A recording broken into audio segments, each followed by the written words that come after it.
Second award we're doing out here in Canajoharie this year as we look back at the 2021 season for ISMA. New president Danny Sewell is on the right. He is now running the show here for 2022. Mechanic of the Year is the award this time. So in addition to a check, Otto Sitterly will get a nice jacket as well. Dan, take over, sir. Otto, I'd like to present you the Mechanic of the Year. Check assisted by it. It was sponsored by Essex Seafood. Another outstanding job, well-deserved, well-earned, I guess is more the correct statement. You guys do an outstanding job, present an excellent car every race, and congratulations. Thank you, Dan. Come on up, Otto. Let's talk for a second. Dan, you can exit the shot if you'd like. We always joke with Dan that he has to stay there the whole time, but we'll let him head out of this one. Otto, obviously, 2 awards, not only Driver of the Year, but also the Essex Seafood Mechanic of the Year. Got to feel good about that. Sure, absolutely. Why? Because I found it interesting, and come up just a little bit closer to the mic if you can. I find it interesting that the driver's the mechanic, but you tell me that your role on this car is significant before it gets to the racetrack. Yeah, the car is kept at my shop. You know, I live 50 feet away. So, I mean, I'm out here anytime that I need to be, you know. Probably the biggest thing that got me John in the coach row is that I was good with the wrenches. So, you know, I've said this before over the years, is Johnny probably looked at me more as the mechanic originally than a driver. He wanted to put Davey Hamilton in a car, and I was capable of putting a car together that would be competitive. And over the years, maybe I've evolved and whatever, so I can drive too. Okay. Of course, there is a lot of people that do help you at the track, and I know you, and we're going to meet them in a later interview, but I know you want to thank them for their dedication and experience and everything. Absolutely. You know, I've got a really good, right now, I say a trio of guys that help on this car. There's more. There's a bunch of guys that come around, you know. There's a few other guys that come in the shop, but these guys here that are going to be here with us today are basically my road guys. They all want to, you know, they're all challenged by this, so they all want to be on the road, and each plays a pretty good role. Yep, Tom Scholl does the tires. Danny Knipe, gotcha, like a knife.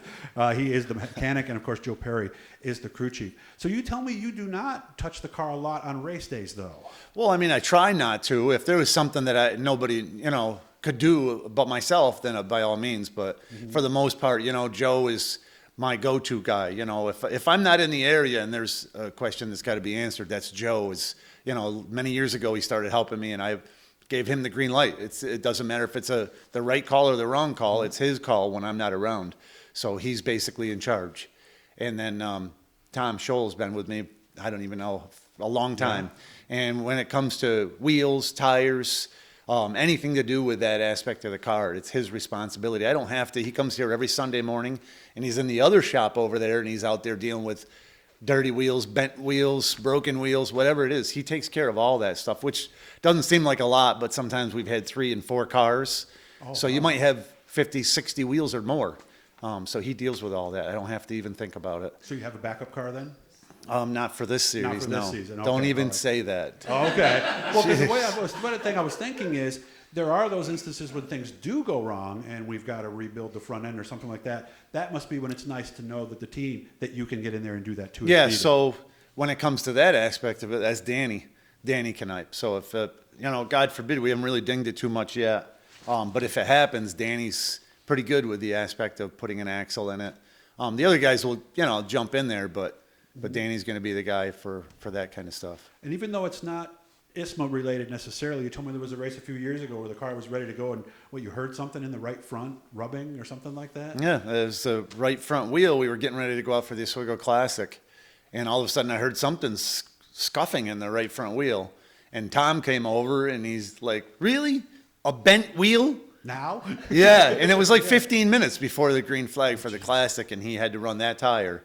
So he took it back, and nobody touched it but Tom, and he spun it over on a different wheel, and we went out and we won the race. And unlike a lot of other series where we could just grab another tire off the rack that's the same size, you couldn't do that, could you? I think we time trialed with that. We had to use that tire for whatever the situation was that day. Okay. So plans for this year? When are we going to see you in the whole tour? Yeah, I would say, you know, as of right now, standing here today, that's, I guess, the objective is to run the ISMA thing. You know, I'd like to hit a couple of the MSS shows, but nothing's written in stone. Okay, well, congratulations again on a wonderful season. Again, he won 2 out of the 10 races, and had only run just more than maybe 15 or so races in ISMA before that. So congratulations again on Mechanic of the Year, and I can't wait to see you on the track this year. Thanks, Doug. Hit the Bluey guys, subscribe every time we're doing something cool.